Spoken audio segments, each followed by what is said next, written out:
Plinio Herrera Timarán fue un bandolista pastuso que nació justamente hace 120 años, en el año 1904, un 22 de octubre.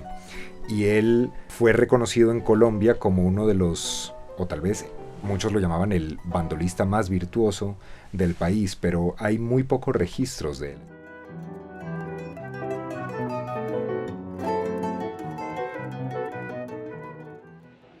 Queda en los testimonios de muchas personas que lo conocieron esa idea de que él fue uno de los más grandes bandolistas que tuvo el siglo XX Colombia. Y siendo la bandola andina un instrumento tan representativo de las tradiciones musicales de la nación, a mí me llamaba mucho la atención saber más sobre él, más aún teniendo en cuenta que él tuvo una cercanía con mis dos hermanos cuando ellos aprendían a tocar instrumentos de cuerda como la bandola y el tiple. Es posible que yo en mi infancia me haya cruzado algunas veces con alguna de esas clases y que yo haya estado presente en el mismo lugar en el que estuvo Plinio Herrera, pero yo no lo recuerdo. Hay fotos del álbum familiar en mi casa que dan testimonio de que eso sucedió y que seguramente yo estuve. Yo no salgo en las fotos, pero seguramente yo estaba en esos momentos y en esos espacios.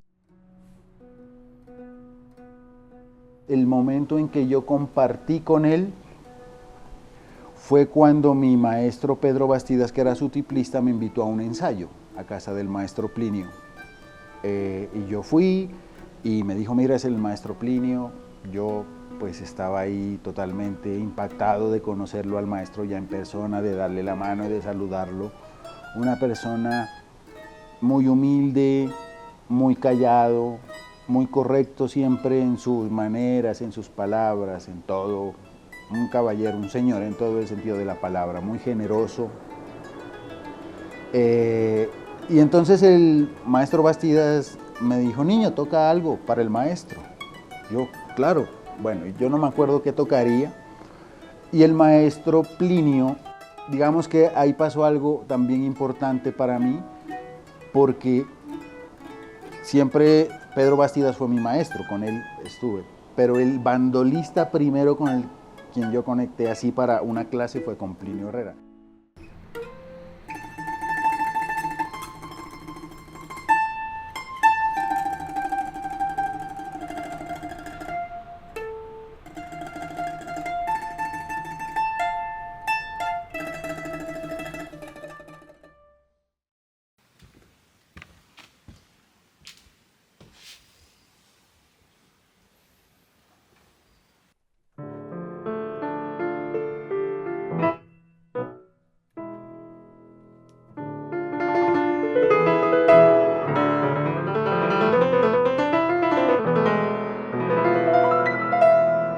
Plinio Herrera Timarán fue un compositor que exploró estilos muy contrastantes, escribió pasillos, bambucos, pasodobles. A través de sus obras me mostró quizá una faceta distinta, bastante españolizada, me atrevo a decir, con la cual yo quizá empecé a reformularme ese mismo imaginario que yo traía, como muchos pastuzos traemos, de una noción de lo que significa la música pastusa, la música nariñense, la música de frontera con el Ecuador. Y es que Plinio era un músico que cultivaba tanto ese amor por las tradiciones de cuerdas españolas que incluso a su bandola él la llamaba bandurria, que es el instrumento ancestro de la bandola, el instrumento que viene de España justamente.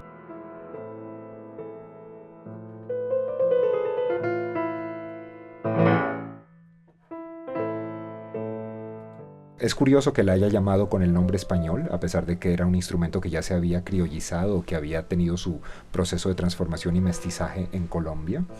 Es curioso también que le haya dedicado múltiples esfuerzos a escribir pasodobles, que son danzas también tradicionales de España.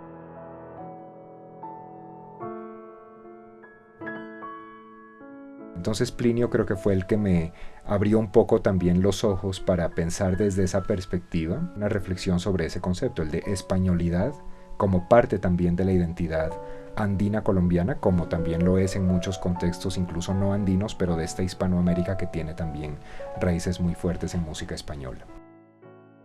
Mi nombre es Héctor Rosero Hurtado. Tuve el privilegio, la fortuna de ser alumno del maestro Plinio Herrera Timarán en bandola. Mi nombre es Gloria Maribel Chicaiza de Rosero. Soy la esposa de Héctor. En mi niñez no tuve contacto con este tipo de música, pero desde que era novia de mi esposo comencé a oír en la casa de él que se reunían en las tardes e interpretaban ese conjunto de guitarra, tiple y bandola, y me pareció que se oía muy lindo. El maestro Plinio lo conocí en el año 1981.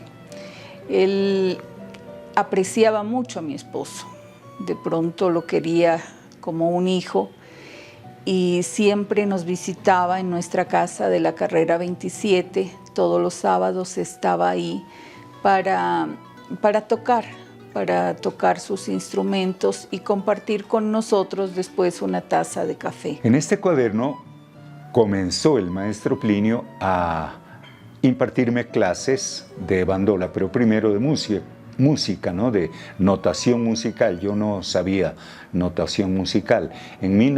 Hacia finales de 1965. Esta fue la primera lección que el maestro Plinio escribió de su puño y letra, ¿no? Nombre en el pentagrama, nombre de líneas, nombre de los espacios, nombre de las cuerdas en bandola.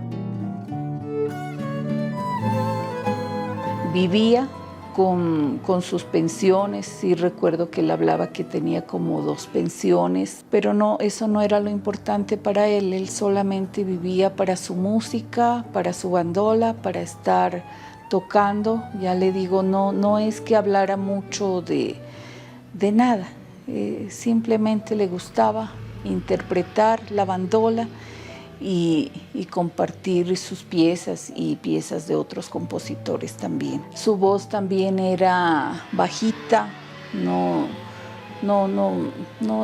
expresaba así, ni siquiera en voz alta no se expresaba. Una persona que se puede calificar con esa palabra, sencilla, muy sencilla, ¿no? De pronto él no sabía lo bien que lo hacía. Otros músicos a nivel nacional sí lo catalogaban como la mejor bandola de Colombia, y él simplemente vivía para tocarla, no más. Una característica del maestro Plinio en casi todas, la mayoría de sus composiciones era dedicarlas a una persona que él apreciaba o una persona con la cual tenía una relación muy estrecha, ¿no? De amistad o inclusive de amor, ¿no? Como por ejemplo el pasodoble Dilia, María Mercedes. Casi todas las obras del maestro Plinio tienen nombres de personas. Fue algo, como le digo, algo que yo no me esperaba, ¿no?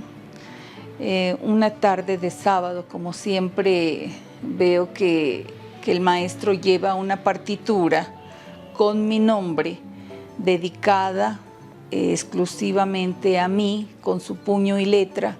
Para mí pues fue algo maravilloso, algo increíble, ¿no? Esta es la partitura, aquí está el nombre, Maribel Pasillo de Plinio Herrera.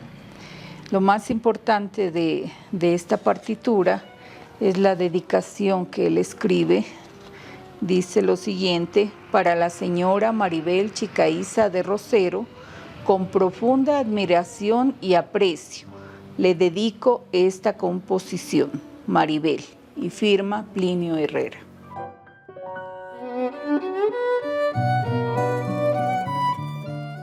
Precisamente todo ese trasfondo que desconocíamos de Plinio Herrera Timarán, un compositor para quien no solo conmemoramos los 120 años de su nacimiento, sino también los 30 años de su muerte. Él falleció en el año 1994 y dejó este legado muy escondido entre los registros de las personas muy cercanas a él. Al ser alguien quizá tan introvertido, tan tímido, no fue alguien que trató de buscar maneras de sacar toda esa obra a la luz, pero este trabajo pretende hacerlo como un homenaje póstumo en su memoria. Hizo una manera, como yo lo siento, una manera muy pastusa de tocar la bandola, ¿no? Ese es un sello que gracias a los que lo conocimos es un hilo que se sigue tejiendo, ¿no? Ahora estoy yo, vendrán otras personas que que seguimos como ese mismo hilito que nos dejó el maestro. Entonces, creo que a nivel compositivo, interpretativo, técnico, el maestro era muy técnico con la bandola, siempre me decía, no, si te equivocaste una vez, hazlo otra vez, y si te volviste a equivocar hasta que salga completamente limpio, ¿no? Creo que todas esas enseñanzas son las que el maestro a mí me legó como músico y como persona, como lo mencioné anteriormente, su humildad, su sencillez, su generosidad, siempre de primero.